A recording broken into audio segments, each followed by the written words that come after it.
Bueno, continuamos con el capítulo 4. Y también interviniendo temprano. En todo ser vivo aprender es un proceso consustancial, con asomar al mundo por primera vez. Estudios muy recientes muestran que los niños aprenden de su entorno y guardan memorias inconscientes en ese aprendizaje en apenas horas tras nacer. Precisamente los primeros años de ese acelerado proceso, que es la adquisición de emoción, sentimientos, conocimiento, lenguaje, son el periodo de desarrollo que mayor atención está recibiendo la neurociencia y la psicología cognitiva y también, en parte, de las ciencias sociales, porque es cada vez más obvio que durante este periodo se sientan las bases sólidas para la educación y sus consecuencias para el futuro de la persona. Es el periodo que requiere también de una atención exquisita a la conducta del niño y, en su caso, realizar una intervención temprana para prevenir, reducir o mitigar las consecuencias de cualquier entorno negativo y, desde luego, también para detectar síntomas que expresen procesos cerebrales y mentales neurológicos que impidan u obstaculicen el proceso normal del aprendizaje y memoria. Un medio ambiente estable, estimulante y protector construye en el cerebro infantil los pilares sólidos para una enseñanza efectiva.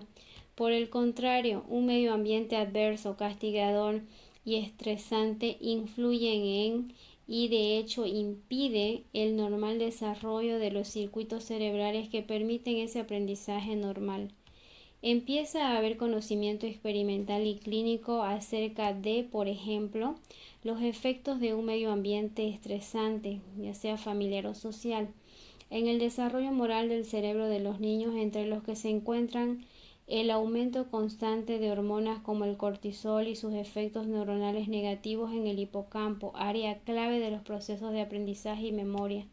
Está claro que amenazas constantes y de cualquier tipo sobre el niño y que éste no puede controlar de ninguna manera, bien sea porque vienen infligidas por los padres o porque el niño no tiene un padre y una madre que le sirvan de paraguas o pararrayos.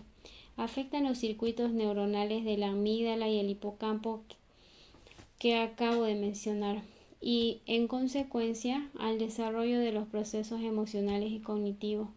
Los mecanismos que generan ansiedad disminuyen los procesos de atención y tienen consecuencias severas sobre el proceso de aprendizaje y memoria. También perjudican la maduración de los mecanismos corticales neuronales de inhibición, cuyo deterioro o retraso pueden generar impulsividad. Es cierto que estos mecanismos más tarde en la vida, si las condiciones sociales cambian, pueden en parte ser revertidos a través del desarrollo de otra estructura cerebral que madura tiempo después y que es la corteza prefrontal. La idea central de la neuroeducación es detectar en el niño déficits que afecten ese proceso de aprendizaje e intervenir en la aparición de estas conductas para modificarlas en lo posible y lo más temprano que se pueda. Cuando se habla de intervención temprana, se dice que los especialistas que un niño de 4 o 5 años ya no tiene una edad verdaderamente temprana para detectar muchos síntomas. Muchos déficits se expresan antes y las intervenciones deberían ser realizadas consensuadamente antes de esa edad.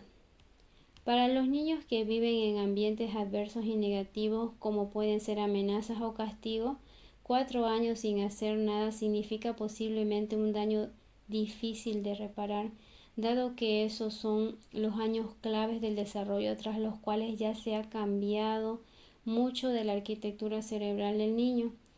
Y hoy todo ello cobra importancia sobresaliente cuando sabemos que se puede mejorar estas alteraciones conductuales mediante tratamientos conductuales no solo en estos casos de ansiedad o impulsividad, sino también en los casos de déficit de atención e hipermotilidad o autismo no severo y otros síndromes que lo veremos en el capítulo 18. Así pues, hay déficits de la conducta en algunos niños pequeños que pueden ser rectificados con tratamientos conductuales si se detectan a tiempo. La persistencia de esos déficits puede influir en fallos de la conducta y en la educación y el aprendizaje posteriores. Tal es el caso de los niños nacidos con bajo peso y prematuros, 28,8 semanas de medida, que cuando más tarde se les compara con los nacidos a término, tienen menor rendimiento escolar. Cuando estos dos grupos de niños de entre 9 y 16 años fueron analizados para ver su nivel de comprensión de una frase oída, ambos activaron por igual las mismas regiones cerebrales de comprensión del lenguaje. Sin embargo, según la complejidad de la frase fue en aumento. Se comprobó que aquellos que habían sido prematuros mostraban una mayor activación en el giro frontal medial, cosa que no ocurrió en los niños nacidos a término. Esto indica que el prematuro requiere de mayor activación y reclutamiento de redes neuronales más extensas que el nacido a término, y no llevaría a la idea de que en el nacido prematuro subsisten defectos que, aun cuando fueren sutiles en las condiciones de la rutina de las enseñanzas en el colegio, bien podrían ponerse de manifiesto más tarde en una forma importante, cuando las exigencias aumentaran y al enfrentarse con tareas intelectuales en su vida profesional futura.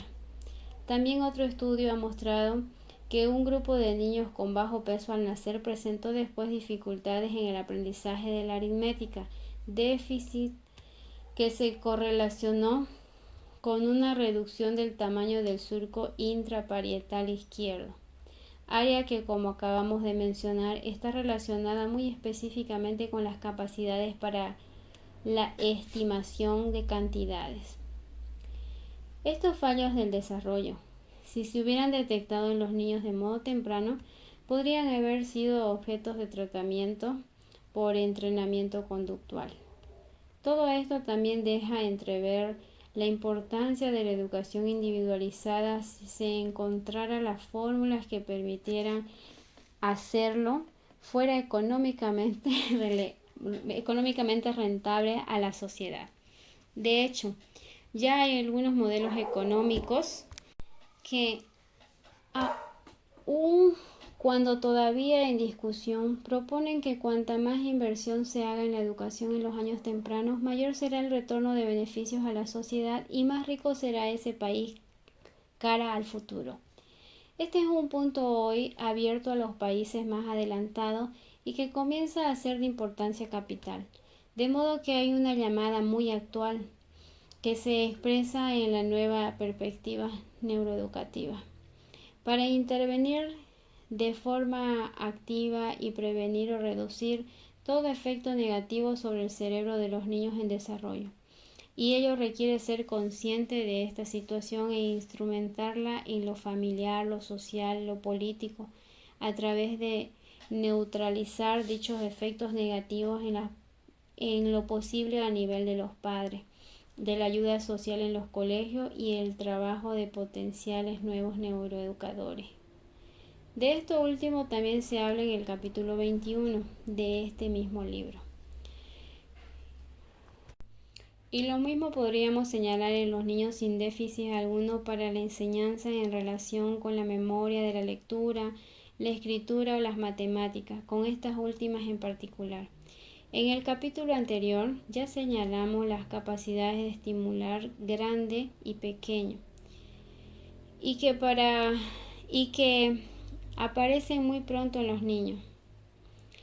Pues bien, está claro, y todo el mundo lo sabe por evidente, que hay otras capacidades matemáticas que son de aparición mucho más tardía, como calcular no a exactitud magnitudes, es decir, la aritmética. Y resulta curioso que estos dos tipos de habilidades matemáticas tengan sustratos y localización diferente en el cerebro. La primera, la capacidad para estimular y obtener un resultado aproximado pero no exacto. Por ejemplo, estimular si 10 es más grande que 2. Se relaciona con estímulos visoespaciales. Estoy viendo un montón de cosas más grandes que otro montón de las mismas cosas que también veo. Y depende de la activación de redes neuronales localizadas en ambos lóbulos parietales y de forma más específica en el surco intraparietal.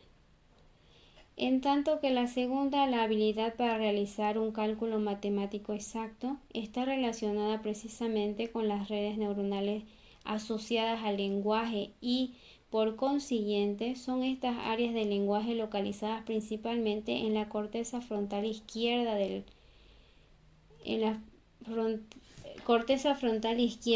las responsables de estas funciones. Es a partir de estos hallazgos extraídos de la psicología, la neurociencia cognitiva y la neuropatología que siempre han dejado perplejos tanto a los psicólogos como a maestros, de donde surgen las preguntas más actuales acerca de la enseñanza en la escuela. Déjenme que en este contexto de las matemáticas apunte a algunas preguntas. Por ejemplo, ¿qué combinación de los dos códigos matemáticos produce los talentos matemáticos más grandes, más genuinos? ¿Podrían estos conocimientos ayudar a diseñar métodos capaces de ayudar y mejorar el estudio de las matemáticas? ¿Podrían estos y otros muchos hallazgos ayudar a niños con déficit en sus primeros pasos con las matemáticas?